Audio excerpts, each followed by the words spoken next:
Damn. All right. Let's get fired up here.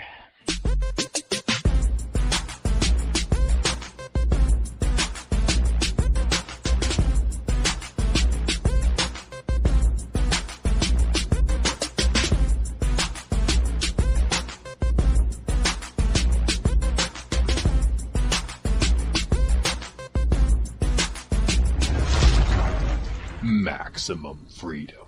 Read. Stay on target. Maximum freedom. Stay on target. Maximum freedom. Read Rothbard.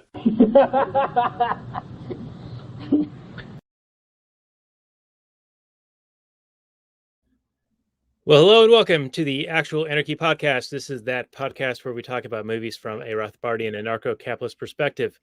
Tonight, I got a lot in my mind, and we got a bit of a somber movie, so I might be a bit muted on this one. Not that you can't hear me, but I might be a little bit less peppy than I normally am. But we are going to be talking about a recommended film.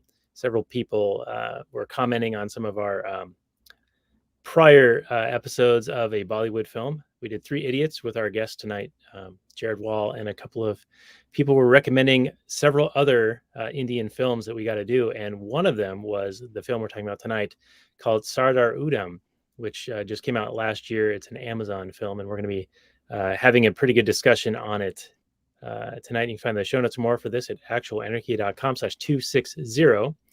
And we had a good 35, 40 minutes of pre-show bonus content. So if you do have the Patreon, go listen to that. We were talking about all the things on my mind, and we had a pretty good discussion there. And our guest is going to be probably not able to stick around too much longer after the episode. So there's not going to be a ton of Kathleen Turner Overdrive, but we more than made up for it on the front end of this episode. And without much further ado, I'm going to bring on our co-host, Robert Johnson, who oddly enough has his actual name on the placard here for the first time in probably months. You've always had a creative and interesting name related to the film, and tonight you're doing a layup. I figured you'd put a Sardar Udham Akbar or something, whatever would be the right flavor for this film. I don't know what the fuck I'm saying, but anyway, how you doing? Yeah, in the movie he goes under various aliases, and I think there was one Frank Brazil, which might have been appropriate for me on this one, but I don't know. I just remembered the last half hour of that movie, and I'm like, nah, no jokes, nothing fun at this one. This is some pretty heavy stuff. So yeah. Here I am laughing as you mentioned the last 20 minutes of the movie, and it is hilarious, by the way. Yeah, if you haven't seen the film, that last 20 minutes, it's a real gut buster. Yeah, hilarious. Well, literally, but indeed, hilarity ensues. No, obviously not. But anyway, glad that you're doing well. And as we discussed in the pre-show, there's a lot going on. So I'm going to just leave it there as a teaser so that people can, send us money to hear about my problems. Usually it's the other way around. I have to pay someone to listen to my problems, but not this time. Now it's you guys pay to hear my problems. That's doing the reverse. The doctor is in. Dan doesn't go to a shrink. He has a podcast. That's what happens. Just let it out. Anyway, no therapist needed. Just talk about my problems. That's right. And I did open the pre-show bonus content with we now have a break in your regularly scheduled clown world with an episode of Sardar Udham, and we will do that with our guest right after these messages.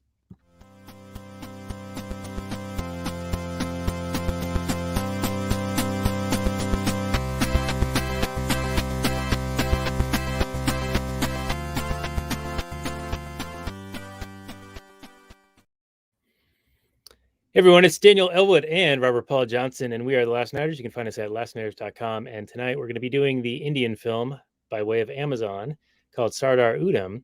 And it is a somber affair. It's a lengthy affair, and it has a pretty difficult to watch third act. But it is, of course, the big reveal and the motivation for all the preceding events you see in the film. And it's quite a watch, and I think we're going to have quite an interesting discussion with quite a guest. And so you can find the show notes more for this one at lastnighters.com/203.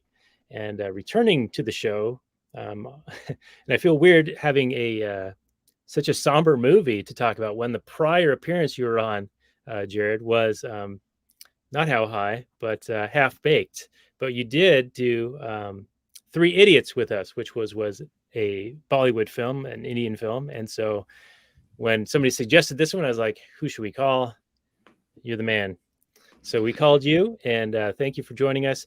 I know you got a couple of projects going on, so why don't you just reintroduce yourself to our audience, and where can they find the various projects that you're working on? Cool. Yeah.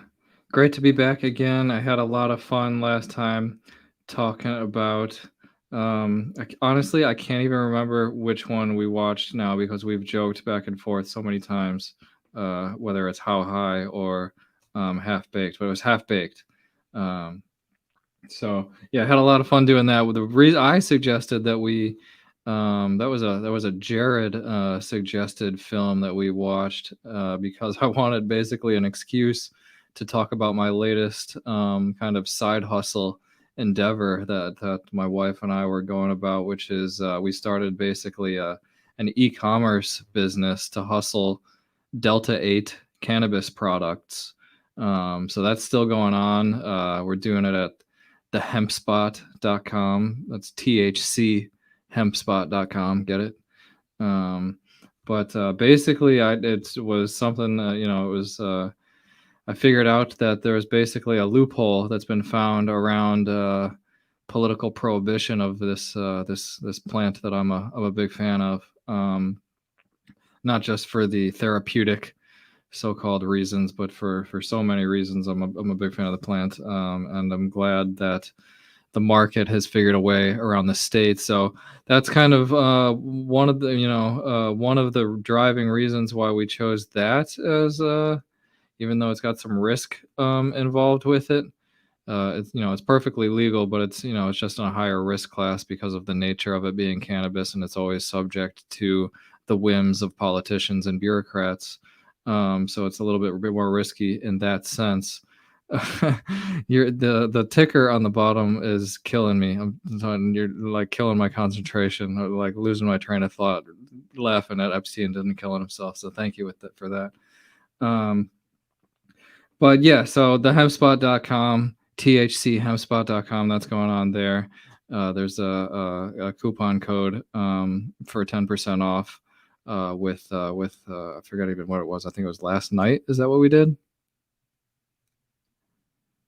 Yes, Daniel? that is correct. And I will bring that back up on the ticker again. Okay, Last night, thank you. all Thank you. one word, no space. Yeah, so that's my biggest one of my bigger projects outside of my regular day job. But kind of in correlation with my day job, I started my own podcast, which has yet to air. I'm just recording the initial episodes 1 through 5 or something. I haven't exactly got everything lined up yet, but hopefully by December or January at the latest, that podcast will be out, and it's going to be called Best Practices. And the general idea is just to take a look and have conversations about how to best own and operate large-scale industrial facilities, like manufacturing plants, warehouses, and commercial properties, like shopping centers, malls, office buildings, big educated. So all different kinds of aspects about anywhere in that could fall under that kind of large umbrella is what I'm aiming at and talking about, which falls under my day job kind of expertise. But those are the two things that I got going on. So again, thanks for being on. I'm looking forward to talking about this movie, as painful as it might be at times. Right. Well, welcome back, and we will of course have all your prior appearances. Not How High, we haven't done that, but perhaps we will at some point in the future. So when we get confused about it, we'll be like, which episode are we talking about? And of course, I always remember you for the Breaking Liberty website, where you wrote about different takes on the Breaking Bad series. That's right. That's another project that is still out there. And yeah, that website is live too. I wrote about Breaking Bad from a libertarian perspective. There's a couple of free ebooks out there at breakingliberty.com. Yeah, thanks for reminding me about that. Yeah, well, there's more I could say, but we've already delayed talking about this movie Yeah, enough. seriously. So we will get into this with the Google Descriptione. And I think I can make us be 3 little dudes down at the bottom there. It's kind of cool, right? All right. So this movie, Sardar Udham, is an Amazon Prime Video movie. Came out in 2021, and it's a film based on the life of the Indian revolutionary Udham Singh. And it has a 9 out of 10 on the IMDb for a 2-hour and 42-minute movie, 94% on Rotten Tomatoes, and 94% of Google users liked it. The description is brief. It says the life of Sardar Udham Singh, a revolutionary freedom fighter best known for assassinating Michael O'Dwyer in London to take revenge for 1919 Jallianwala Bagh massacre in Amritsar. I'm not sure if I'm saying any of these things right, and I apologize in advance. You're definitely not. I apologize for mispronouncing them. But this just came out last month, October 16th, 2021.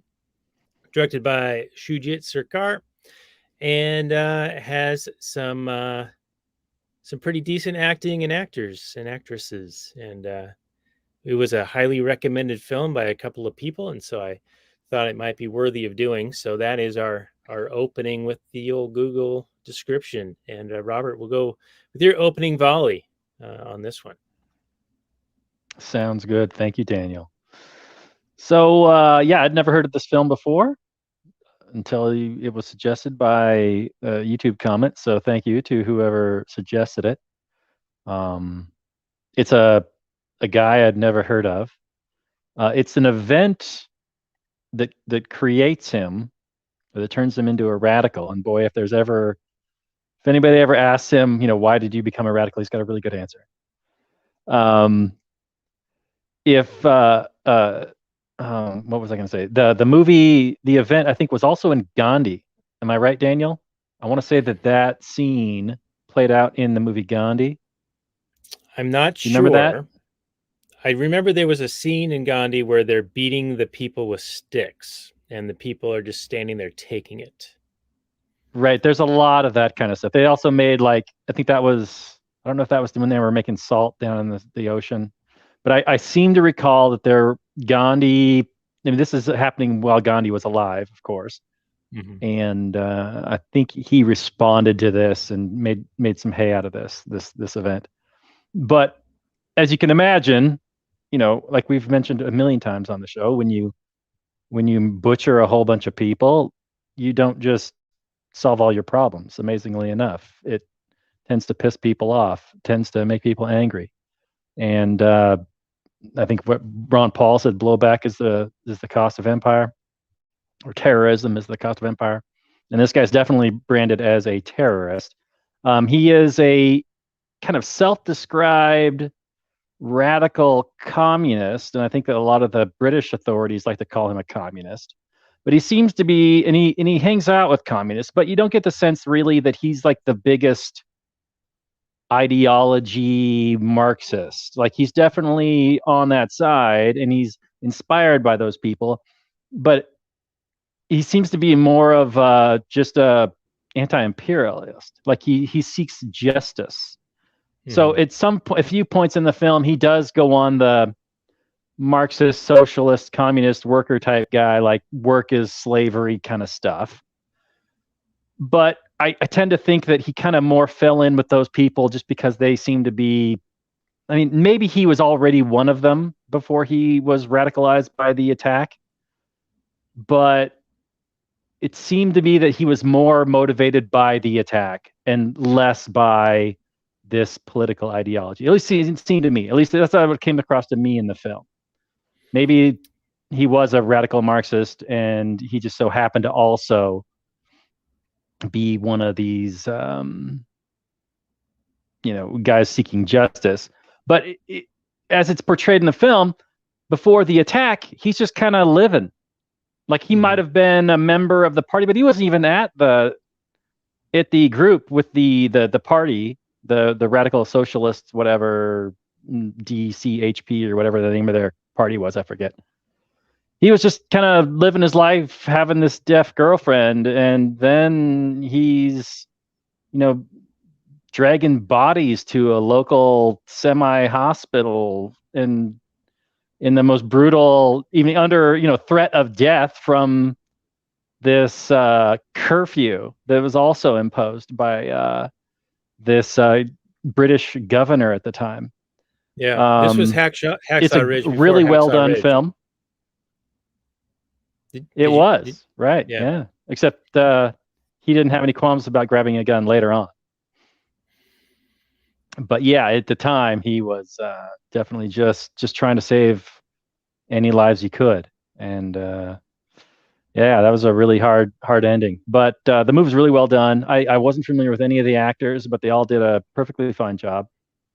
The treatment of prisoners, and specifically him, by Scotland Yard is pretty rough.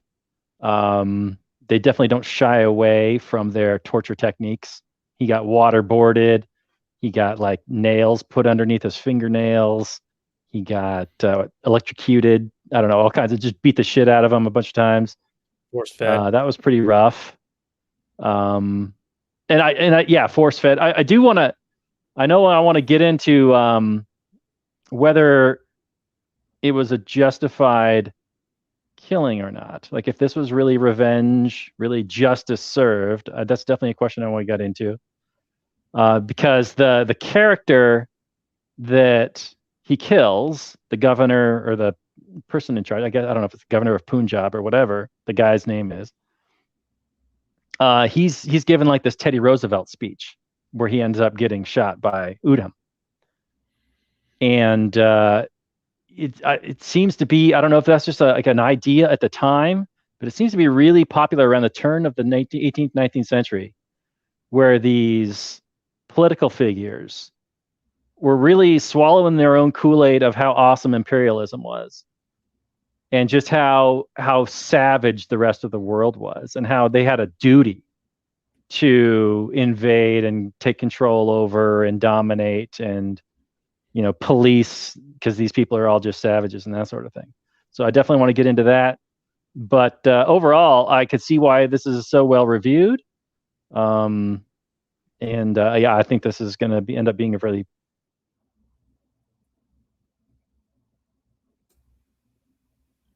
We may have lost you, Robert, but I think you were about to wind down and say, "Oh, am I still there? Hello, you're there now." Yes.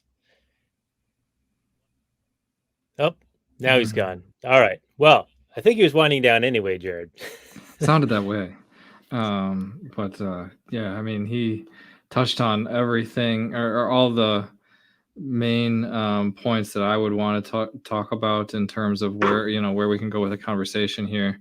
That the movie itself was fantastic. It was very difficult to watch, but it's right up there for me. Like, I loved Three Idiots the first time I watched it, and I really, really liked this movie. I have a couple of qualms with this movie, but I think they're mostly just because I'm, kind of an autistic libertarian who, just can't not think about certain things. And when certain dialogue is put certain ways, it just kind of, triggers me in a little way. But I mean, I don't even know if my interpretation of the dialogue is necessarily correct in all those cases. But there's the British Empire stuff to talk about. There's the lingering effects of post-British Empire today in terms of where borders were drawn, and the ongoing conflict between India and Pakistan as a direct result of the British Empire's meddling in India, and the rest of the world through their empire. There's also, there's the correlations you can make to all the British Empire atrocities and tyranny to what the U.S. is doing nowadays, especially with the waterboarding and the torture techniques and basically being an imperial militaristic, world empire. It's the U.S. now. It just kind of slid into the British Empire's old place when Britain, collapsed after World War II, from all the debt that they had sustained, and the world ended up going with the dollar. But that's a whole another kind of potential way to go with this conversation. There's all kinds of stuff to talk about with this movie. There's some, like I mentioned, there's some specific dialogue that I took a couple of notes during. It was hard to take notes during the movie because there was mostly subtitled, so you had to read the whole movie. So it was very difficult to take notes. But there are a few things that I remember, and they kind of touched on equality issues and exploitation issues, and kind of the concept of freedom, which is always fun for us Rothbardians to talk about. So all that stuff is great. The way the movie, as you say, the acting I thought was really good. I thought the actor who played O'Dwyer, the guy who got assassinated, I thought he was very hateable. He played that really well. Especially he just looked like such a little pipsqueak, and what the shit he was saying, basically, being completely unremorseful for the massacre of 20,000 people or whatever the number was.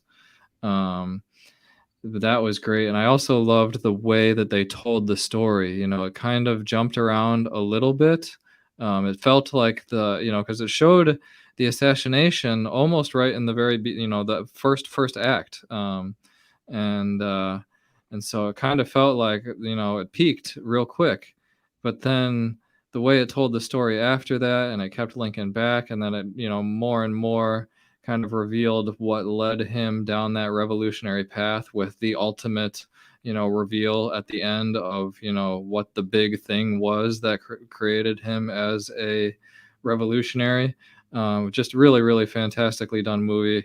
I was kind of waiting for, the actors to suddenly break out into song and dance. But it did not happen. So it was really fantastic, really great movie. Bollywood is doing some fantastic things. It makes me want to, just I'm always planning on my next appearance on your show. But I know there was another recommendation of what they described as like the best gangster movie of all time, and it was some. Say again. Gangs of Wasseypur. I'm sure I'm butchering that name as well, but okay, we're gonna have to do that next, because Bollywood is really doing some stuff, and I loved this movie, and if that gangster movie is anywhere near as good as this and as good as Three Idiots was, I'm all in for it. All right, very good. Well, a lot of things have been brought up, and Robert, it sounds like you're back, so that's good. I don't know if you missed much or we missed much of what you were saying. It sounded like you're about to wind down and hand it off to us, so we can probably pick up from here. So just my initial feedback is this is a really well done film. I do like the structure where you sort of see the culmination of the event, but you don't understand the motivation behind it until near the end, and then they just hammer it home. I mean, that last half an hour, they made the point in the first 5-10 minutes of that, and then it just keeps going and going and going, and that's where you get your 3 hours of length. And it's like, whew, they just really hammer it home. And in a way, I appreciate that. Like from a movie making aspect, I'd be like, oh, that they overdid that. But I mean, can you imagine what he lived through? It didn't end, right? It just kept going and going until he was at utter exhaustion, and then he kept going from there, trying to get people out of there and save as many lives as he could.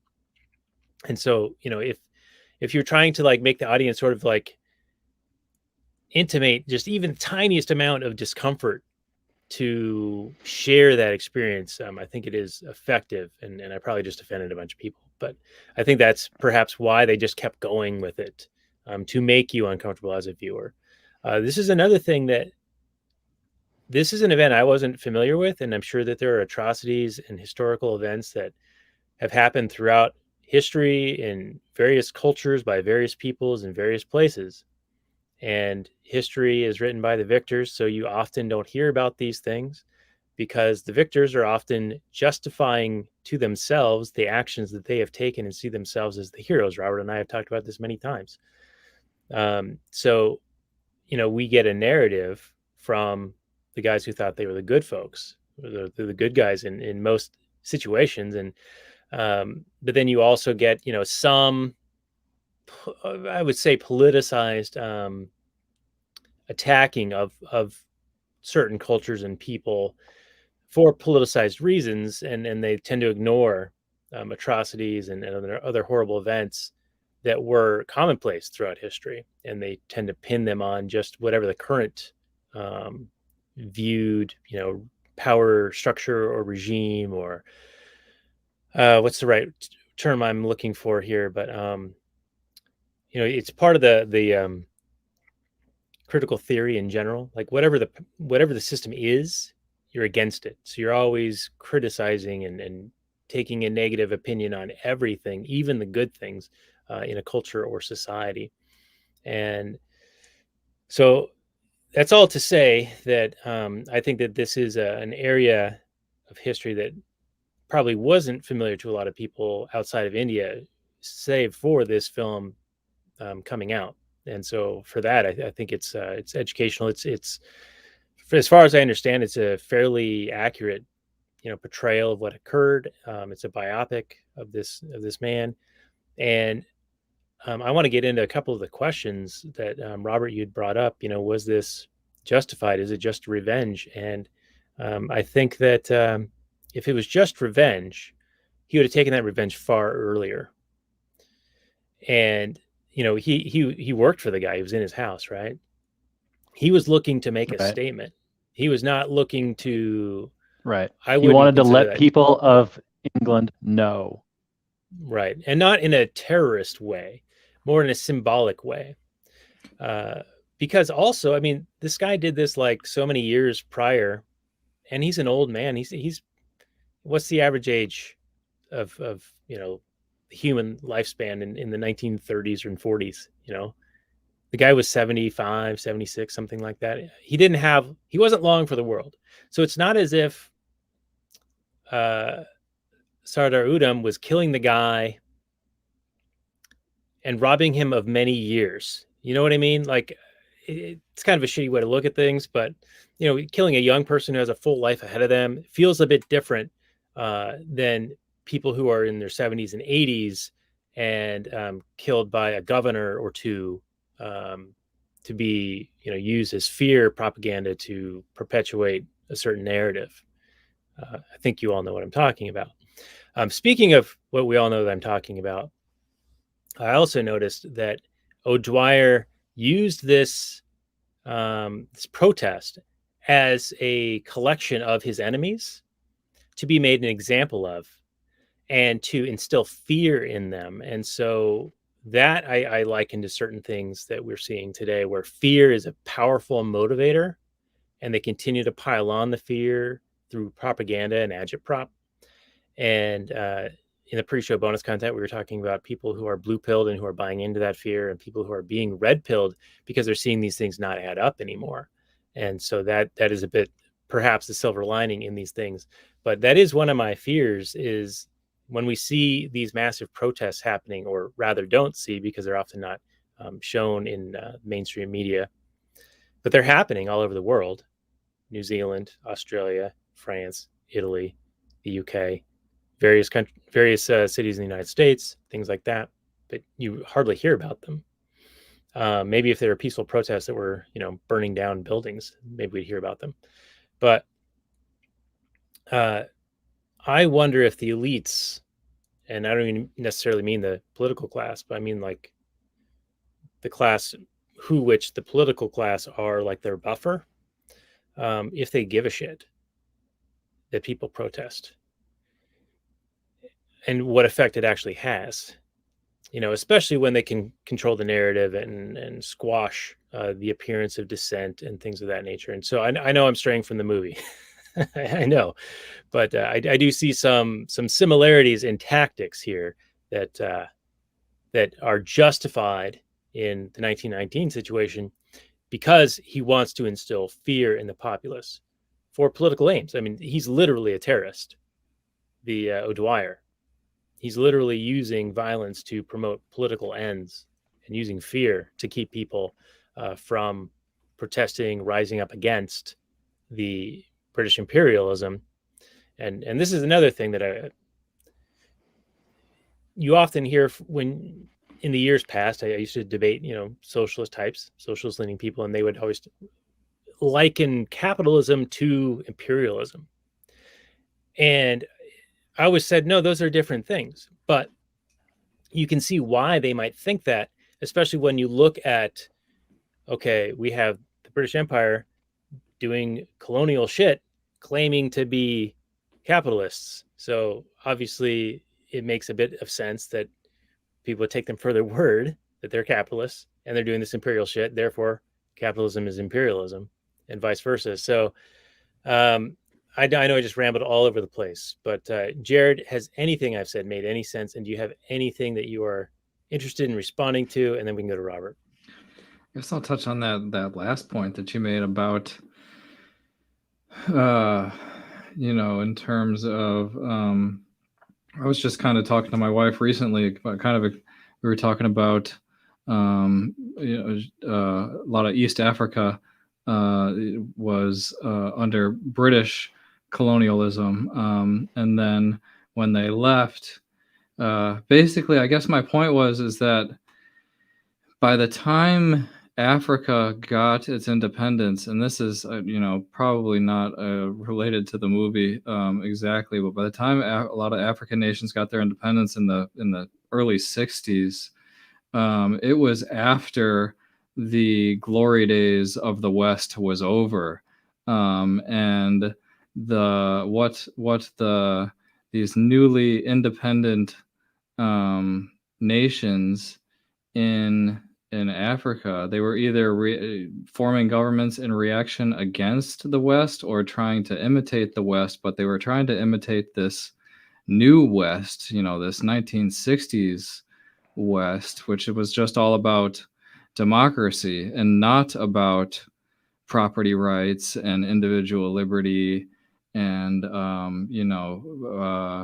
things like that. Not about a republic, a limited constitutional republic. The whole focus is on voting and the fact that it's a democracy. And I think that's where the transition went wrong for these new countries. But the definition of terrorism that this movie affords a conversation about is really interesting too, because they labeled him, this Udham Singh, a terrorist in their newspapers, just the same way that the US today labels Muslims who react against US imperialism and decades of US planes dropping bombs on their land. They call them bombs at school board meetings. Yeah, right. Things get pretty loose in their definitions these days. Yeah, that's for sure. Just all that. And but what in reality, it's foreign policy when you mow down a peaceful protest of Indians gathering to talk about the latest rights reducing and eliminating dictate that your colonial power just passed, that they're going to have to now be subject to. And so they all gather in the square to discuss it calmly and politely, and they were all sitting there Indian style, and I don't really know if we really want to give away all the details of that last 30 minutes of the movie, but it really reminded me of that scene in 12 Years a Slave, where he's being punished by basically being pseudo hung they hang him to the point where he can touch the ground only on his tippy toes. And they leave him there for hours and hours, and so he's up, he's stretched out as far as he can go, and if he takes any weight off of his tippy toes at all, he would hang himself essentially. And they leave him there for hours and hours and hours, but the scene in the movie goes on forever and ever and ever. I remember it felt that way the first time I saw it, and he's just hanging there, and he can't hardly breathe, and he's struggling for water, and this girl, takes pity on him, a fellow slave girl takes pity on him and sneaks him a sip of water when nobody's looking, and then runs away real quick to make sure that she doesn't get caught. It was a really, really powerful scene. I remember when I watched it, and the scene in this movie, at the end of it, that last 30 minutes put that, it kind of took that to a whole nother level. Okay. And I remember The Last Temptation of Christ took a fair amount of screen time too, to right? the punishment endured by Jesus, and so it does seem to be a tactic, or I don't know what the right term is, but like it's an intentional thing that they're doing in the filmmaking process to make you at least have an awareness of a shared experience of how terrible that is, and by making it so long that it like feels too long is the point, and I also think that related to the imperialism, equating that to capitalism, and therefore if you're against imperialism you have to be a socialist, but then they also talk about the exploitation and that the reason that the imperialism is there is for the natural resources and the raping of the land and things like that. So it gives a lot of weight to the story or the narrative of those opposed to capitalism. And so I can kind of see where they would get those ideas from these historical events. Unfortunately they're, economically illiterate, especially some of their professors who make the rounds on podcasts and other interviews. One of them debated Gene Epstein at the Soho Debate Forum, and it was terrible. The guy was awful. You remember his name?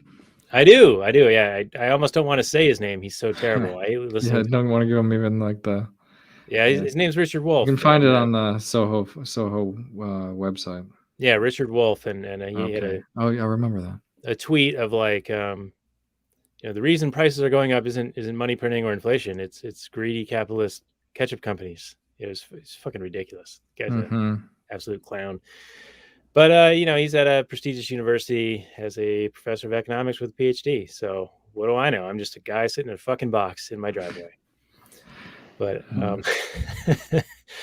but I will say, just hearkening back to my prior rambling rant, I have found allegiances in resisting the COVID regime tyranny with people who are economically illiterate and who believe in the socialist Marxist economics. There's a couple of folks on Facebook who I have had debates with in the past, and usually those devolve very rapidly into ad hom and other nefarious non-debate debate tactics. But a handful I've had good debates with, and we had a mutual respect for each other, and so we friend requested each other.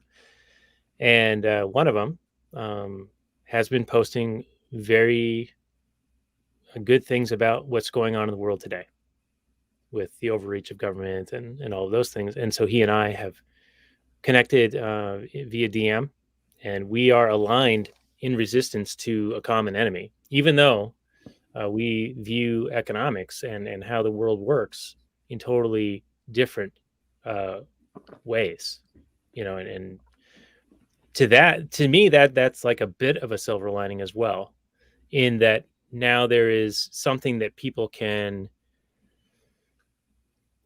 align against and can bring people together.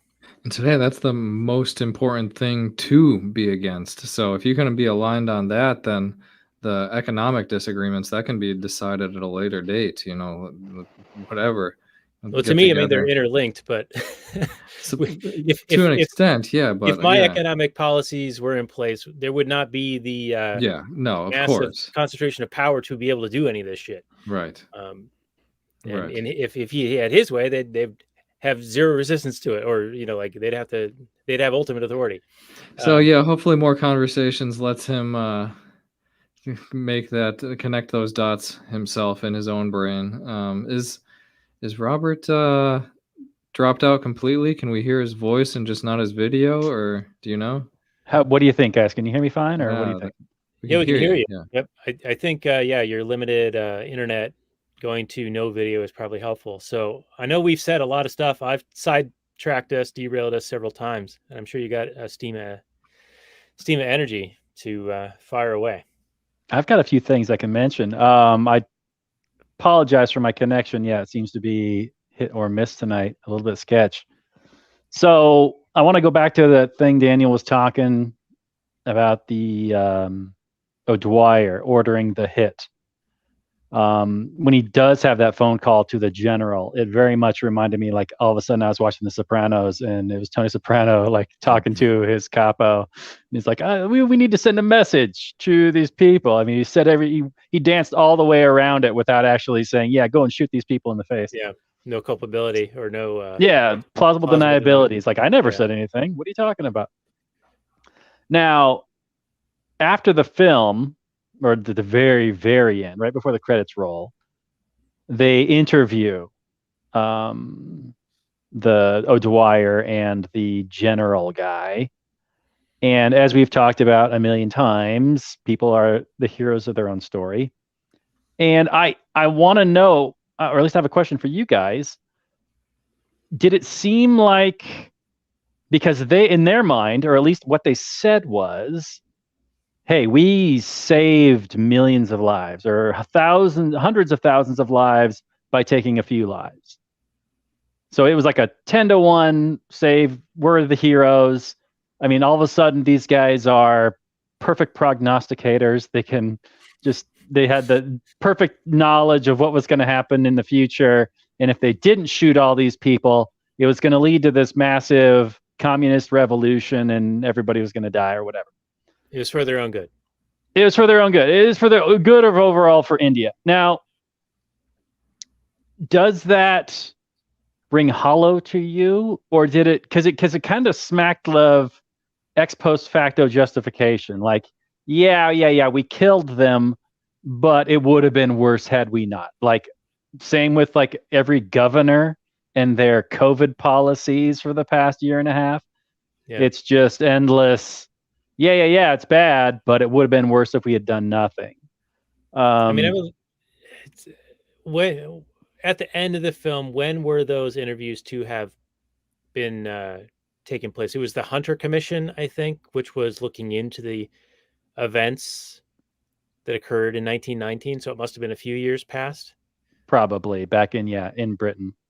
Okay, I wonder if there was an awareness in the world of the Bolshevik Revolution and the millions of people who died as a result of that. But I think like a lot of those, famines. Well, this is 2 years after the Bolshevik Revolution. So right, but I don't know if there was an awareness of the millions of deaths, because a lot of them hadn't occurred yet, right? Like, wasn't the whole Holodomor? I'm saying it wrong, but you know what I'm saying. Yeah, well, that was later. Mm-hmm. That was as a result of Stalin's policies in Ukraine. Yeah. If they can say, well, if there were communism, then millions would die. I mean, maybe they thought that, but I kind of doubt it. I mean, no. In 1919, there were New York Times articles. I don't know, crazy. Not 1919, but throughout the 20s, there were New York Times articles talking about how Russia was the great miracle and how it was fantastic and awesome and working perfectly and super sweet. Right. But if we look at it back from today, we could say, well, yeah, if it had gone communist, then yeah, probably more people would have died. I mean, probably, right? Right. Probably, but that's really putting on your wizard hat and going, if we don't shoot all these people right now, in 20, 30 years, we're going to, lose half the population or something like that. That's just nonsense. Well, and it goes back to the ends and means situation. To me, the means you employ flavor the ends. So even if you think you're justifying it, if you use evil means, then you've committed evil acts. Yeah. That's the nature of how the state just justifies itself. You compare the way Dyer and O'Dwyer justify themselves for what they did in what's it called, Armristar there. Yeah. The same way to governors and whatnot are justifying their COVID lockdowns today, to the same way that the neocons would justify their whole Middle Eastern adventurism and militarism. Yeah, that was another Soho debate that we saw recently with Scott Horton and Bill Kristol just recently. And Bill Kristol took the whole position that, the U.S. had to be engaged around the world over the last 75 years so that we could prevent nuclear war. If the U.S. had not been engaged throughout the world for the last 75 years, Korea was great, Vietnam was, necessary and good, and the whole Middle East, there were some mistakes made, but think about it. There have been no nuclear wars, and that's because of our engagement. It's all the same kind of thing. They use that kind of nasty phrase, this is the white man's burden, and these people are savages and they just can't take care of themselves. And there's kind of a version of that happening with how the U.S. is justifying stuff in the Muslims and people, Arabs and Middle Easterners are very much they're just bad at democracy. We got to show them how to do democracy right. Yeah, because they don't know how to do it. They just keep letting themselves get ruled by these dictators. So we got to go give them democracy. Yeah, and thank God they're going to greet us as liberators. You're just one murder away from a good democracy or something. Is that the saying? Mm-hmm. So, yeah. Yeah, and this whole justification of utilizing fear and evil atrocities to prevent what they thought might be a worse outcome, I can liken that to the bombs dropped on Japan, where they ex post justify that, saying, well, a land invasion would have cost so many more lives, et cetera, or more likely, we're going to demonstrate to the rest of the world that we're the baddest motherfuckers around and we're willing to drop something like this, and so don't fuck with us, which they might in their heads justify, well, that's saving millions of lives, right? Because now we've got this mutually assured destruction detente situation, or, well, I guess at that time they would have been like, no one's going to mess with us as long as we're the only ones who have this. So it's another evil atrocity that those perpetrators would use to justify in their own heads. And I can see that in a psyche type situation. Like, you sort of have to view yourself as doing something good, even if it is evil. You have to justify it. Otherwise, how can you live with yourself? Right.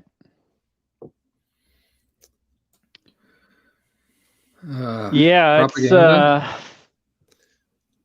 I think it would give me a little more credibility, or give O'Dwyer a little more credibility, though, if he willingly accepted that what he did was necessary, understanding that there should be, I mean, he thinks of himself as a hero, but he has to understand that he is not a hero to the people of India. Right. I mean, he can't possibly be that obtuse, right? I mean, yeah, he's in his cups, he's at his hearth, and he's justifying it and about how great he was and whatever. But that seems to be like he's trying to sleep at night, honestly. I think he's so far away from it, and he doesn't see it ever. He probably never even saw a photo of it, much less, like was there on site after the fact to see the the after effects. You know, Do you think that's part of it, or because I don't. I think that people who are involved in these atrocities, it doesn't affect them anymore. Like I noticed it when they were torturing Sardar Udham in the Scotland Yard.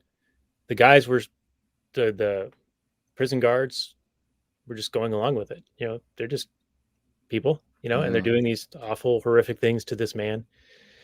So I think that there becomes a normalization of these things, perhaps over the course of time, to where what we would look back on and be like, how could they allow that to happen? You know, that's what Stanley Milgram sought to study, right? He was like, how could people have committed these things? Well, they listen to authority or whatever, you know, and so they don't feel culpable, or they've offloaded the decision to, well, this authority figure told me to do it, therefore it's not really me, so therefore I can do it and I don't have to feel guilt about it. And so I don't know, I think it plays into the, you know, still with that human nature, kind of like a way to compartmentalize things, justify things, view yourself as a hero. So even if you're witnessing atrocities, seeing atrocities, committing atrocities, I don't know if it impacts you as well, because there's like these protection mechanisms in place with how you perceive the world. And I think that's one of the things that maybe gets preyed upon when there is that concentration of power and authority. Anyway, that's my 2 cents. Mm. I hope I'm making sense tonight. I feel like I'm going on these rambling rants. Yeah, I mean, not really, but you know, it's all good. No, you're doing fine, Dan. You're doing great. So, are we all in agreement here that this assassination was justice? I mean, clearly he didn't just kill him as soon as he had the chance. He wanted to bring awareness to the situation, which the judge basically shut down.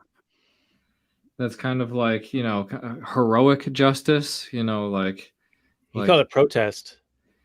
He wanted to make sure he did it. He wanted to assassinate somebody. He wanted to assassinate somebody in a certain way such that it would be known that it was an assassination, a revolutionary assassination. I think that's what he wanted himself to be remembered as, was he wanted to be a revolutionary.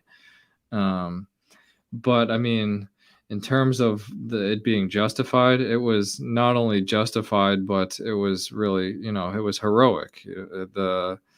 Nobody deserves to be killed more than somebody like O'Dwyer.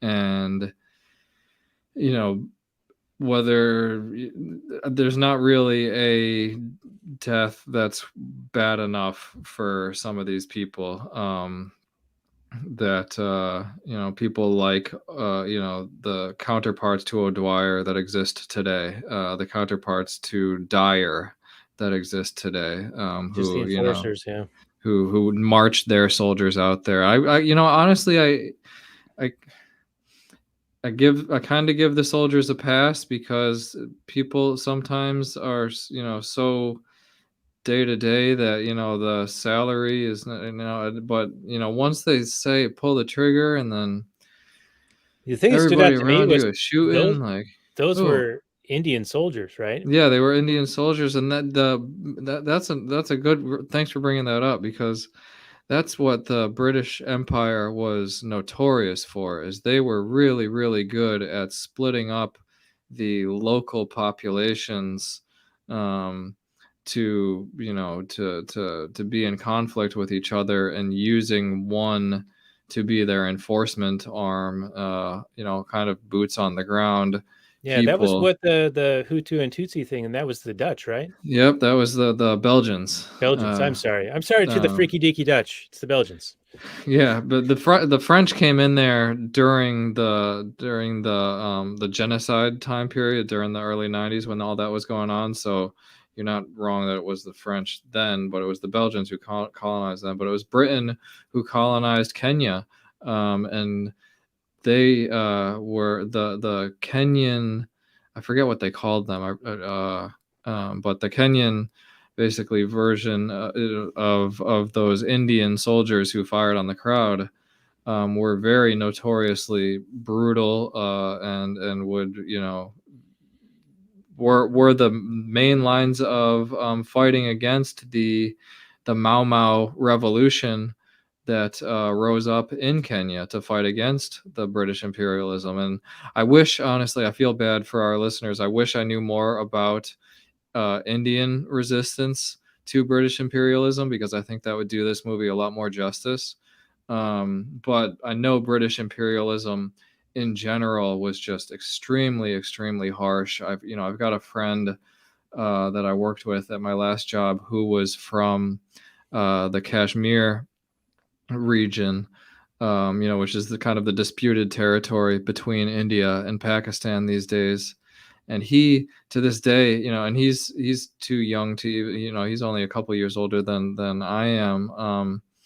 And but he hates the British, and it's just, for good reason. And like I say, I wish I knew more about the history of British imperialism as it specifically relates to India, and as well as Indian resistance to it. But I know that today, the ongoing conflict between India and Pakistan over Kashmir is the remnants of British imperialism. And I also know that the U.S. foreign policy has done nothing to try and calm those waters. All they've done on the other hand is, just fan the flames of that conflict. And that's a very dangerous conflict for flames to be fanned, if I can try and speak here. But because they got nuclear weapons pointed at each other. So that's a dangerous, dangerous situation that is persisting to this day, because Britain wanted to exploit, in the literal sense of the term, the resources and the, probably labor of the Indian people during their, expansionist empire period. So that's, like you say, that's my 2 cents there. But I wish we could do a little bit better justice to this movie, but it was a fantastic movie. And Udham Singh really, really should, be much more well known than he is. Because I'm like you, I didn't hear of this event prior to the movie, and I hadn't heard of him prior to the movie. But I'm glad I do. Yeah. So I have a whole line of questions I think could lengthen our episode by probably too much. So I want to bring Robert back in for, I'm sure he's got a bit more to say. And then, Jared, you had mentioned that you had a couple of quotes that you thought you wanted to discuss, and then we can start winding this one down. And it's been good so far, I think. So, Robert, you have the floor. Well, hopefully my internet is fine, but it keeps popping in and out, and it's turning you both into robots at different times. So hopefully I'm not a robot right now. I'm grateful for watching this film. I had never even heard of the Bengal Famine. 4 million people dead, and I'd never heard of it.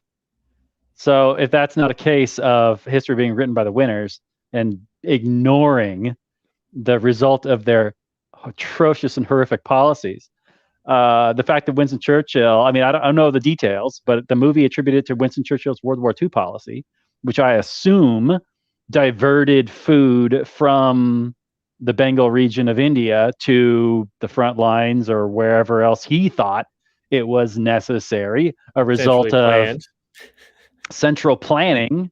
Mm-hmm. Central planning, just like Stalin in the Holodomor, deciding, who's more important, who gets to live, who gets to die. I'm interested to look into it. I want to learn more, because Winston Churchill, he's a hero to, I'm sure, a lot of British people, and He's probably a lot very of people just in the venerated. West in general. Hmm. Sure, as a guy who stood up to Hitler and helped win World War II and all these kinds of things.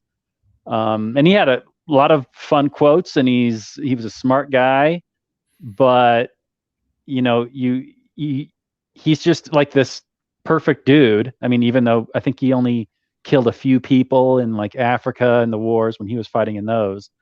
It wasn't until he got into politics where the body counts really rack up. That's where you can really get a lot of kills under your belt. But I'd never even heard of the Bengal famine, so I want to look into that. And I'm surprised that they killed that many people in India. And I mean, they probably still have a presence in India. I mean, I know it's not considered territory of Britain anymore, But it's but still a like in the Commonwealth. film, Yeah. is it still considered a Commonwealth? Yeah, but it's its own country. It's like Canada is a Commonwealth, New Zealand's a Commonwealth, Australia's a Commonwealth. So there's some, transitory privileges between those countries. If you're a citizen of one, I think it's easier to go into another and live there. I see. I don't know the details, but yeah, they're still related in some ways. Yeah. Well, I can see why people would hate the British Speaking for of all something, the horrific crap. Go ahead, Jared. Speaking of something else, I'd want to look further into. You mentioned the Bengal famine. I'd also really like to learn more about, not just Udham Singh, but also Bhagat Singh, who I guess was kind of his like revolutionary cohort. They didn't really talk about him too much in the movie, but I remember Bhagat Singh when he was being tortured. One of his torturers brought up that name and he said, "Don't talk about him." Like that was the only time he actually like really engaged with what the torturer was asking him. Was when he brought up Bhagat Singh, and I kind of quickly looked at just refresh my memory, but he in the movie, and I remember him mentioning this in the movie, them going into the details of this in the movie, that he had been a revolutionary there in India, was fighting against the British people there locally in India and had successfully assassinated at least one kind of higher up British person there. And then he was imprisoned and then I think hanged or otherwise brutally murdered after kind of a show trial. And so yeah, just one other thing that the movie didn't really get too much into, but like I was saying, I kind of wish I knew more. That's the Bengal famine and Bhagat Singh. Those are two things where I think that would be kind of a next step in trying to learn more about the whole aspect of British imperialism and British Empire in India. And that was I didn't know that about the Commonwealth thing. I thought they were all like literally their own complete 100% separate countries. I didn't know or is it just kind of an agreement type thing? I feel like I learned something new just now. I mean, I'm just recalling from probably grade school. Okay. So I don't know a whole lot about it, but I just think it's like an affiliation of formerly empire held countries that are now sovereign, but there are some relationship between them that makes it easier for certain things to occur, trade and travel. In the olden days, like 2019 and before. Now, you guys talked about like the Bengal famine and wanting to know more about these things. I also want to know about more of these historical atrocities, but not just by the British Empire, but any empire or any government. I mean, it'd be great to have an awareness of all the various cultures that have done terrible things and have an understanding that it's not a unique thing to one particular demonized culture of today. I think it's been par for the course for generations, and I think that it gets politicized and pushed into a certain direction for destabilizing effects, for demoralization effects, and for critical theory effects, But as it relates to the film, I felt like the significance of Bhagat Singh was a little bit lacking. Like I didn't get a sense of, like you mentioned, he reacts to the torture when Bhagat Singh is brought up, and they do devote a little bit of screen time to their relationship and how he was a mentor. And they had that one thing where he's speaking at one of their, it looked like a textile type, mill, and he was very intelligent and witty and funny and had charisma. But I felt that perhaps in the film they didn't devote enough time for why uh, Udham Singh was so devoted to him. I didn't get the closeness of their relationship. That wasn't like firmly established for me. So just from a filmmaking aspect, I felt like that was maybe not hammered home as much. But maybe that was so that they could devote more of the runtime to hammering home the horrendous motivations at the end there. We'll go to Robert. Yeah. No, I could agree with all that. It's definitely kind of a surprise when he says, "Don't mention that name." It's like, why not? I've seen the movie and your story up to this point, and there's nothing that tells me that this is some kind of a sacred relationship, other than that he was kind of your revolutionary mentor and kind of taught you the ways of revolutionary socialism and that sort of thing. Mm-hmm. And that, being someone who's completely against socialism, I still had complete sympathy for him as a revolutionary, anti-imperialist justice seeker. I just kind of wish that, he wouldn't necessarily take out his frustrations on like the owner of a small business or whatever when he's talking about this work as slavery and that kind of thing. That was a little bit cringy, but it's the way it goes. I mean, they are against any kind of hierarchy at all and private property and all that. So they're going to have some silly ideas. But in terms of seeking justice for mass murder, I'm on board. Yeah, here. So Robert, Jared, let's get into your quotes that you would wanted to nitpick about. We can be autistic for a few minutes or, the entire time. And then we'll get into some final summary review and give it some scores. Yeah, well, I mean, I don't know. I think that the two quotes that I have written down, not really necessary that I would nitpick, and I think that was more kind of a general comment. But I remember right in the beginning of the movie, when it's before it's really explained why he has become a revolutionary, he's explaining to I think it was a cousin, I'm going to move to London, and forget if he explains, just out and out, what his intentions are. But she knows that he's going there to be, quote, revolutionary, and she says to him, she's kind of begging him not to go, and she says, "You all just want to kiss the noose." And I thought that was a really interesting quote. It kind of resonated with me for a few seconds after, as the movie kept going.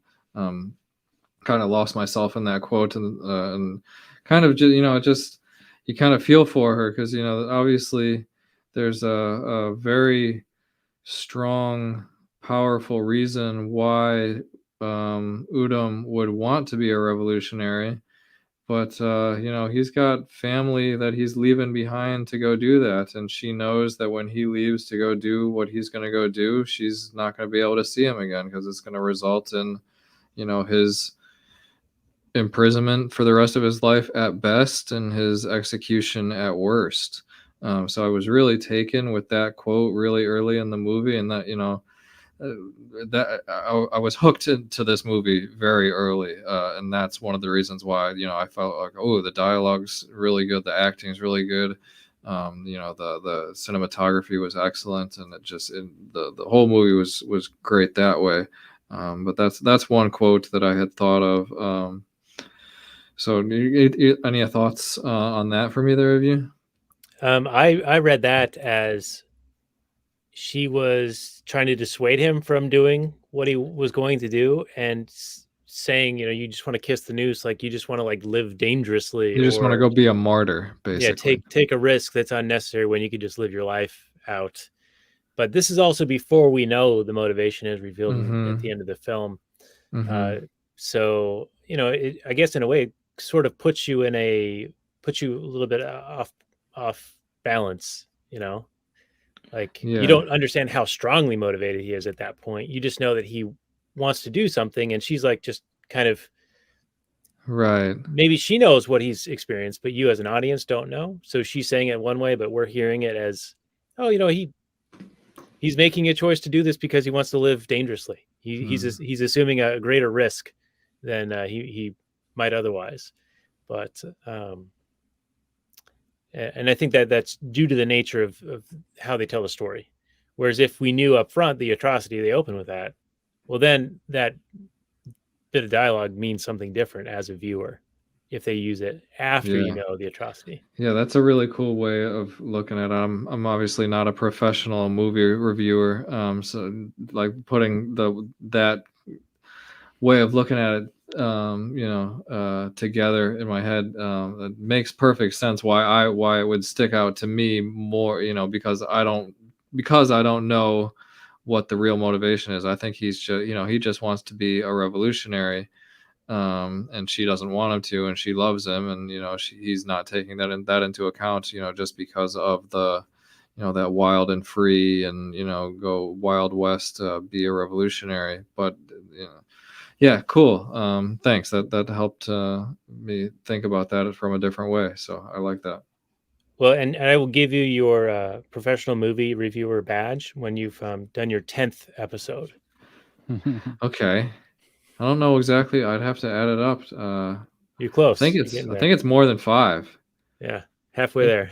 Okay. Whoa, we're halfway there. All right. Living on a prayer. We are actually near the end of our time. So yeah. Did you have another quote that you wanted to? It wasn't really a quote. It was, kind of, another topic that we could potentially talk on real quick if you want. It would be, the nature of state propaganda. There were a couple good examples of the British's use of propaganda. There was some World War II. I remember. There was kind of like not really an air raid siren, but like a national or a town crier, like PA system kind of that was set up. And I forget exactly what it was announcing, but it was very almost kind of comical, like the level of propaganda it was related to World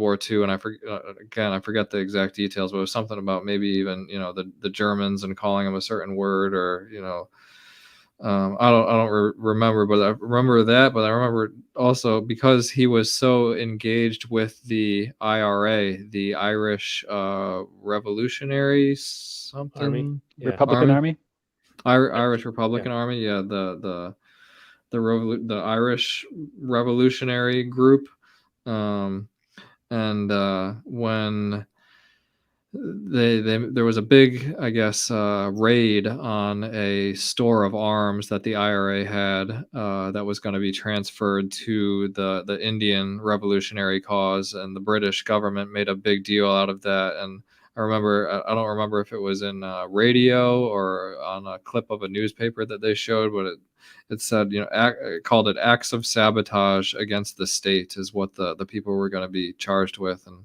I just thought that was kind of an interesting terminology, that's what they were being charged with acts of sabotage against the states, and just shows who they're looking out for, who's number one to the state. It's the state, it's not the people.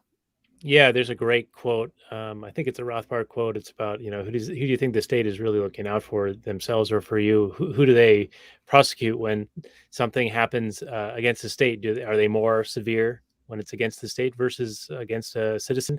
Well, I think if you look at January 6th, you would see, yes, they are very much more aggressive about things that are against the state. And I don't recall if the raid was this scene or not, but there was a scene where a young boy was running away with some pamphlets and the police shot him running away, clearly not a threat to the police, and just probably quote unquote justified and exonerated, but definitely not something that should have occurred. And that might have been a separate raid. I know that there was one time when Udham was going to get a gun originally, and then they raided that. And then I think this was another raid where he was going to meet with them somewhere. I get a little fuzzy in these long movies with what's going on. But anyway, I think my point was they shot that kid unnecessarily and in a very evil way. Yeah, one last thing I want to mention before we wrap up. This movie does an excellent job of displaying the attitude of kind of like the mentality at the time of the British in the middle of this massive empire that they control, of, that they had some kind of divine right to do it, and that any kind of resistance to their rule is met with, absolute violence and quick retribution. And how could you? This is an atrocity. You people are monsters. We have to rule you. Yeah, we're super playing the victim, and we have to deal with it as harshly as possible because we can't let this kind of thinking that there's any kind of justified right of them to resist our aggression. So it really gave us the idea, like, well, of course we rule Ireland, and how dare they fight back, or anybody would dare attack us? Why are they attacking us? I don't even understand. Why would any of these Indian guys want to hurt anybody here in Britain? We're awesome. We do great things. We're fantastic. The empire is a force of good. Yeah. So it's a real the mental gymnastics that people go through to justify their own abhorrent behavior and support for the empire. Like, they benefit from all this aggression. And so, of course, to them, it's all fantastic. And then they only get the good news from their propaganda arm. And I mean, it's the same thing here. It's the same thing in any empire. But I do want to give a shout out to my boy Udham. At his trial, he was a boss. Just talking to the judge, telling everybody the truth, basically. It was fantastic. I really appreciated his dialogue in that scene. Of course, the judge told the media, you can't report on anything he said. And that was you see who's the boss of that. The state, when the state tells the media what to do, gives them their marching orders. Yeah, well, apparently those comments he made were sealed for 50 years. And they're still sealed, right? Aren't they? No, they well, I thought the movie said that there were still secret documents that haven't been revealed yet. I'm sure there are some, but I think what he said in the court hearing was revealed maybe 20 years ago, 10 years ago, something like that. I was reading a little bit about it, and of course, anything I read, it goes in one ear out the other. Kind of comes. Well, according to in the film, it said at the very, very end that there are still sealed secret documents that have not been revealed about this guy. I'd believe that. You mentioned probably because of COVID. You know how it is. Yeah, it's why the JFK thing got delayed, right? That's right. So you mentioned Ireland, and it reminds me of this great Ralph Raico lecture. I think it's about this period of time, World War I to World War II. And he says, the British see themselves as great and standing up for the rights of the people to make self-determination. And he cracks a joke. And someone in the back of the audience says, well, what about Ireland? And he was taken out back and shot. But in this very dry, witty humor that Ralph Raico has in this beautiful, baritone voice. He passed away a couple years ago, but his lectures are amazing and a lot of fun to listen to. Yeah.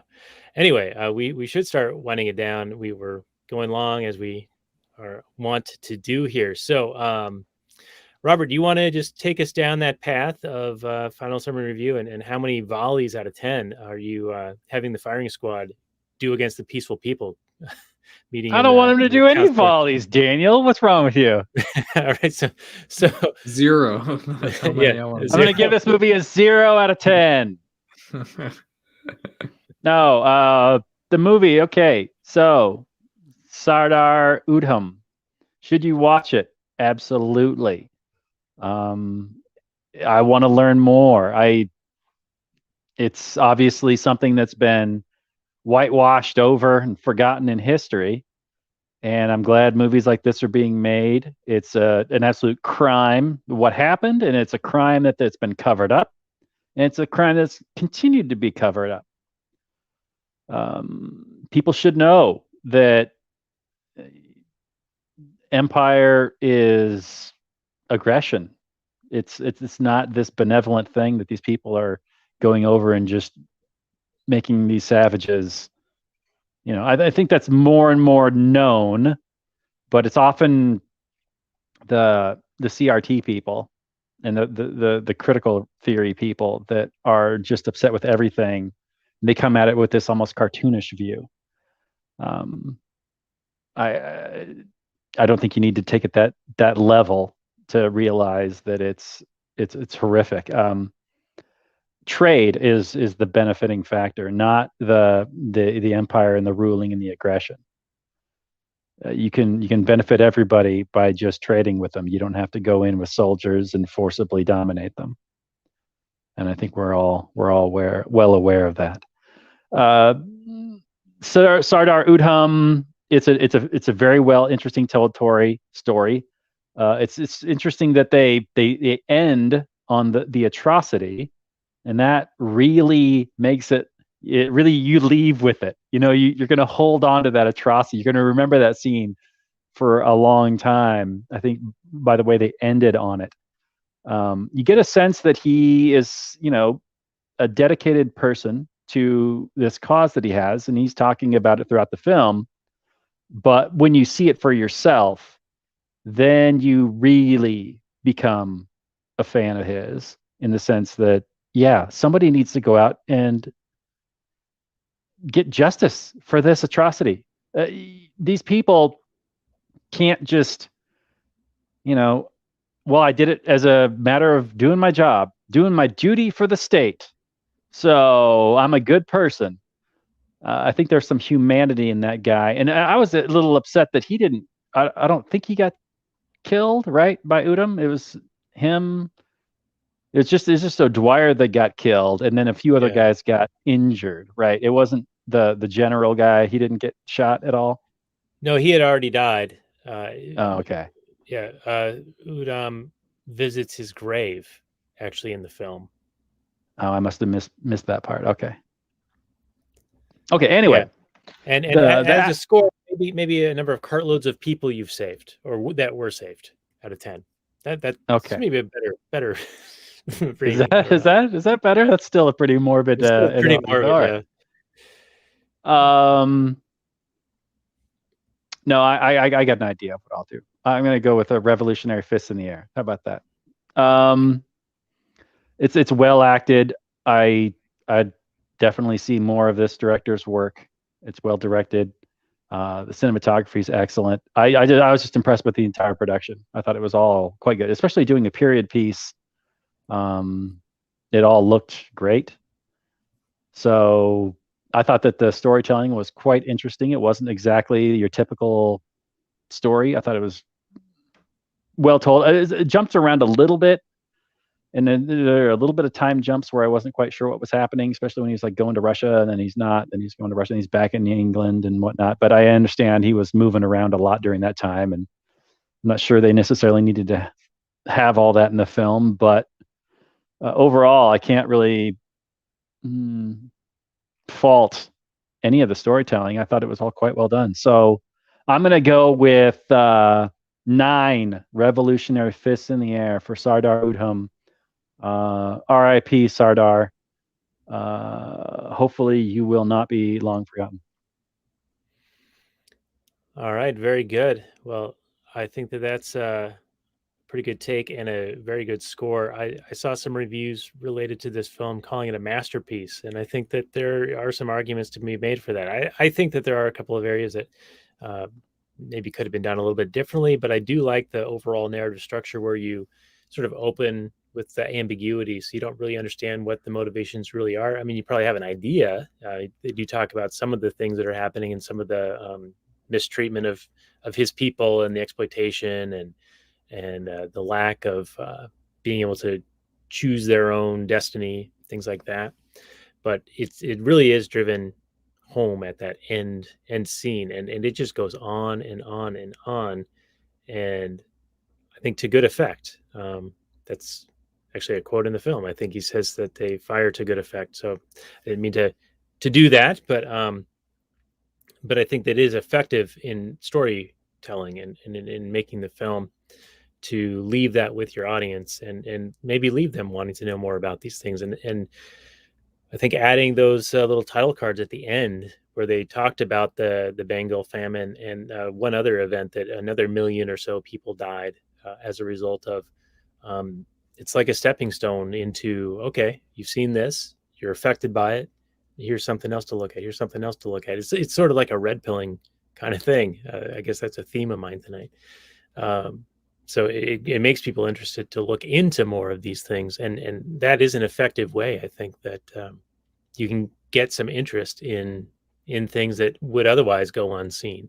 So for that, I think this is an effective piece, and it's a well done film, well acted, well structured, well done.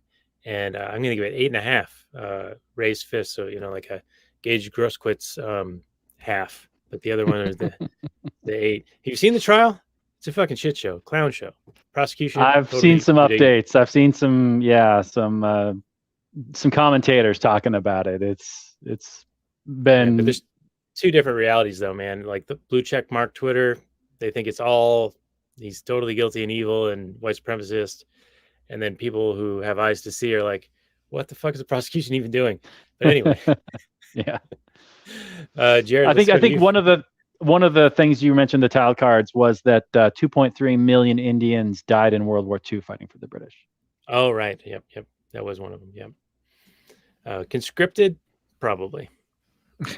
Most likely, but. All right, Jared, take us home, buddy. Yeah, I don't really have much more to add on top of everything we've talked about. I mean, I think, one of the, I wish I could get more people to hear that, none of this stuff could happen if it weren't for, lower people down the chain being willing to enforce it. That massacre wouldn't have happened if, the people hadn't been willing to pull the triggers. These lockdowns, all the protests that you brought up earlier, Daniel, a lot of those have been pretty violently broken up in a lot of cases, with tear gas and rubber bullets and worse in some cases. And so none of this would be happening if it weren't for cops. To me, some of the coolest people I've ever met are ex-cops, young men who were cops for a short while and then quit because they just couldn't do it for one reason or another. And a lot of the reasons are usually reasons that those who think like us would approve of, as good reasons why somebody would quit being a cop. And I'm really glad, like you say, I forget which one you said it, but I'm really glad this movie was made. It's an opportunity to learn more about state atrocity. And it's a good jumping off point for Britain and India specifically. And I think, I would like to try as best I can to leave with a little bit of a positive note, and just that, the fact that this movie did get made and the fact that, there are so many different platforms for really, really solid content to be put out on. There's just the market competition out there is vast, which is very, very good for the consumer. And so there is just going to be so much entertaining and informative, educational, whatever you're really looking for. All that kind of content is out there. And all that's only possible because of, capitalism. We brought up a little bit earlier about how capitalism is kind of associated with this old imperialism. And, that's why I don't really like the word capitalism. I prefer to use, when I'm talking about those kind of ideas, I like to talk about the market as opposed to talking about capitalism.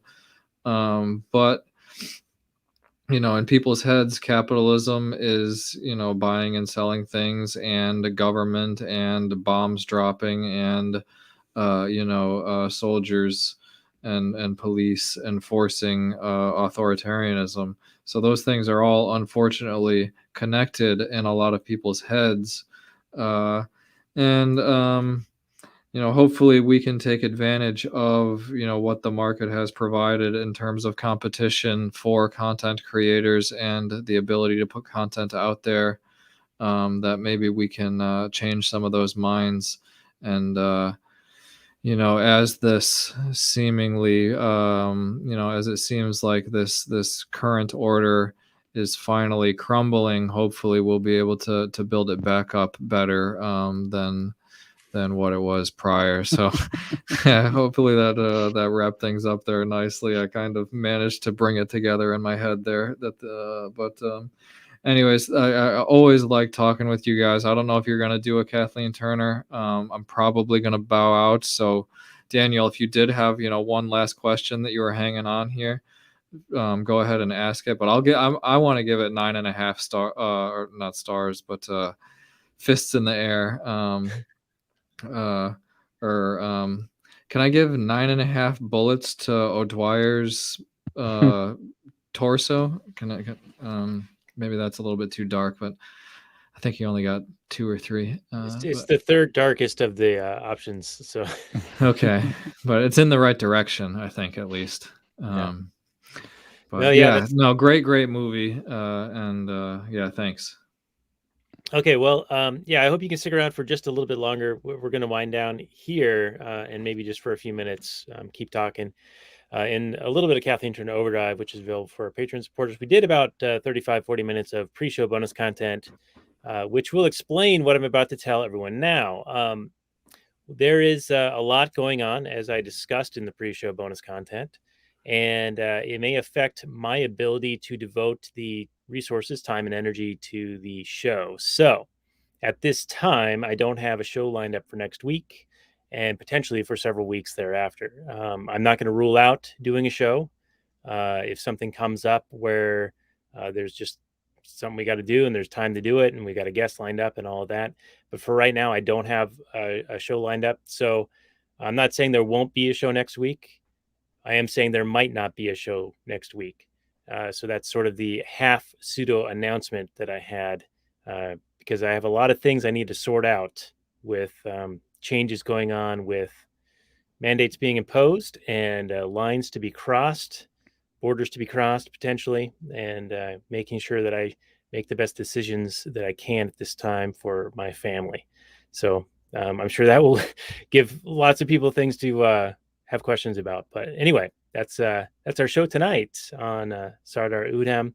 So thank you for the recommendation to do this one. And Jared, thank you for being willing to come on and talk about another Indian film. I think that it might be your wheelhouse, even though there's a couple of other movies we've talked about over the years that I think we should do with you as well. So you will earn that a little professional movie reviewer badge before you know it, if we keep going at this pace. Yeah, I like this international niche I've kind of found with you guys. I think if I ever that's where I spend most of my time reading, is in the international world and kind of the U.S.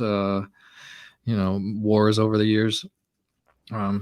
British too, but I find that to be really, if I ever follow your guys' footsteps and start my own libertarian-based podcast, I think I want it to be like something to do with international libertarianism. The libertarianism applied to the world, and kind of talking about things like that. Anyways, I don't know why I interrupted you with that, but no, it's okay. It's okay. Just squeeze a little more content out of you, Jared. Well, for real. Thanks again. And we'll, of course, have links to all your prior appearances and your various projects on our show notes page at lastnighter.com/203. And if you want to hear my sob story at the beginning, go to lastnighter.com/Patreon. You can hear the first 35, 40 minutes of me lamenting things impacting my life that might be impacting the show, which might be impacting your listening experience for the next little while here. But anyway, with that, we'll say good night from last night. Maybe we'll see you next week. Maybe we won't, but stay strong and fight the power, raise some fists in the air, not communist style, but in freedom and justice style. And we'll see you guys some point in the future. All right. Thanks, Jared. Thanks, Robert. See you guys later.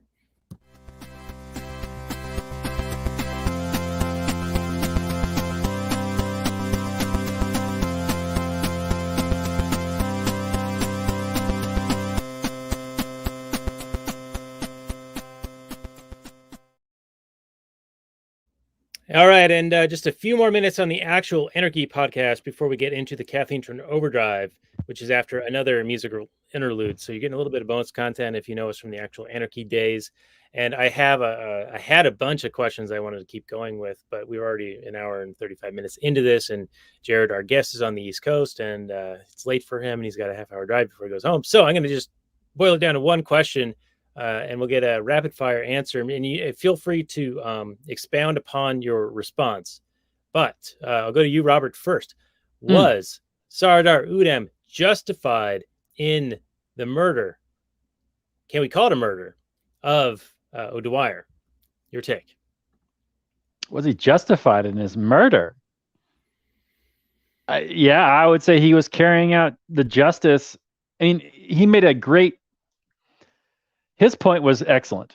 You know, politicians, they write laws that, you know, govern the actions of the everyday folks. But when it's a government policy that murders tens of thousands, hundreds of thousands, millions, there's like zero repercussions. Like the politicians that, you know, like O'Dwyer, he's like a national hero. He goes on speaking tours. Mm-hmm. You know, he lives in his fancy house. He's still going hunting, still drinking brandy, sipping by the fire. There's no lynch mob out to get him. There's no cop that comes and arrests him. It was all done in service of the state, right? So it's similar to war, when generals and soldiers are ordered to murder and kill people that they've never met before, that aren't doing them any harm. I mean, these guys, those people were just sitting there, just minding their own business for the crime of sitting around, hanging out and talking. And I kind of wish the movie had gone into what the law was that they were protesting. Maybe I'll want to go back and look at that. The laws that they were protesting, and I imagine that they had to do with peaceful assembly, probably. Who knows? But they certainly had a they had the curfew, and then they must have had something in place to say that you couldn't get together and talk, much like in the COVID days. All of a sudden, you couldn't get together and talk and hang out. It was like that was a crime of some kind. Except it wasn't necessarily a revolutionary crime. It was just normal life. That was outlawed. But anyway, he was justified in killing him. My only regret is that he got to live another 20 years or so before he was found. He had to suffer the repercussions of his monstrous act. Right. Yeah. And what you were just talking about reminded me of that drone strike that was responsible for killing, I think, 7 children and an aid worker or something. And it was supposedly initially reported as some, terrorist. Righteous bombing or whatever. Yeah. And it turns out it was, 7 kids and an aid worker. I don't know the total details on it. But then, of course, there was a tweet that said that the Department of Defense has investigated the situation and it was an honest mistake and no one's going to get in trouble. So, like you're saying, it's like, okay, well, yeah, you just murdered a bunch of people, but, no big deal, whatever. So fucking terrible. But there's no responsibility, no culpability, no honor, I think, in a lot of these things, and that's really terrible. But Jared, I'll go to you for the same question, and then we can wind this one down. And thanks again for coming on. So, was Sardar Udham justified in killing O'Dwyer? Yeah, I've already said I think it was more than justified. I think it was heroic. I think I think Sardar Udham should be, or I think Udham Singh, forgive me. I think Udham Singh should be known, as wide as Gandhi is known.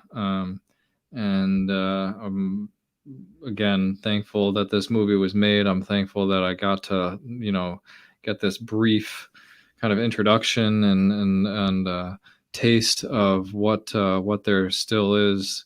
I feel so true that the more you learn, the more you realize that you don't know anything. And I just feel that way all the time. And this movie contributed to that, but was also really great at filling in some pieces that need to be filled in, because I do have come into contact with people from all kinds of cultures all the time. I've been good friends and worked closely with a lot of people from various parts of India, and haven't really gotten into much in the way of conversations, other than hearing an expression of dislike for the British from one specific Indian friend of mine.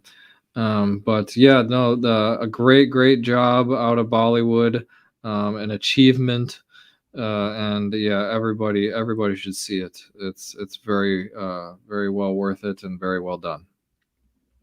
All right. Well, thank you very much. Thanks again for coming on. And this has been a really good discussion. I think we could go on for a few more hours, but Easily. Unfortunately, we don't have time, and it is late for you. So we were going to do a little bit of Kathleen Turner Drive. Maybe you'll drop off, and just Robert and I will entertain the folks for a little bit longer. But this has been episode 260 of the Actual Anarchy podcast. You can find the show notes and more at actualanarchy.com/260.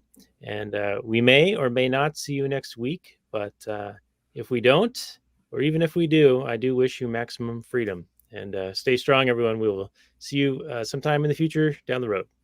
Thanks.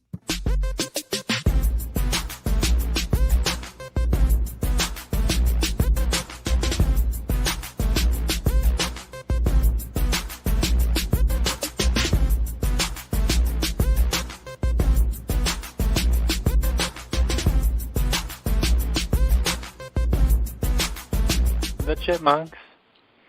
CHIPMUNK. We're the Chipmunks. Guaranteed to brighten your day. Do do do do do do do do do do do do.